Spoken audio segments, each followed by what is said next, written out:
জুরাইনে battery rickshaw চালকদের ৩ ঘন্টা rail line অবরোধ, পুলিশের সাথে সংঘর্ষ। ফের ঢাকার রেল লাইন অবরোধ করে জনদুর্ভোগ তৈরি করেছে রিকশা চালকরা।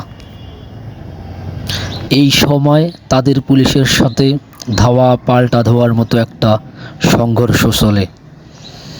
ব্যাটারি রিকশা বন্ধের দাবিতে মূলত চলে তাদের এই অবরোধ। এই সময় ঢাকা নারায়ণগঞ্জ, ঢাকা খুলনা ও রাজশাহী ট্রেন চলাচল বন্ধ হয়, যার দারুণ প্রভাব আশেপাশের সড়কগুলোতে তীব্র যানজটের সৃষ্টি হয়।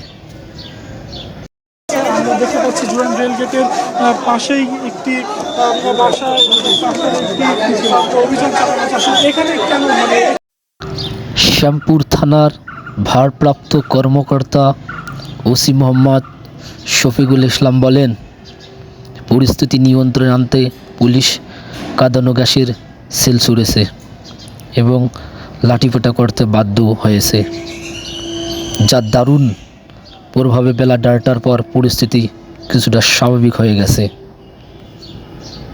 পরবর্তীতে আমাদেরকে জানাবেন। এই মুহূর্তে কিন্তু দেখতে পাচ্ছেন যে পুলিশ এবং এই অবৈধ ব্যাটারি চালিত অটোরিকশা ও অন্যান্য অবৈধ ৩ চাকার যানবাহনের প্রকৃত হিসাব সরকারের কোনো দপ্তরে নেই। তবে বিআরটির বিভিন্ন সূত্র মতে আনুমানিক সংখ্যা ৬০ লাখেরও বেশি।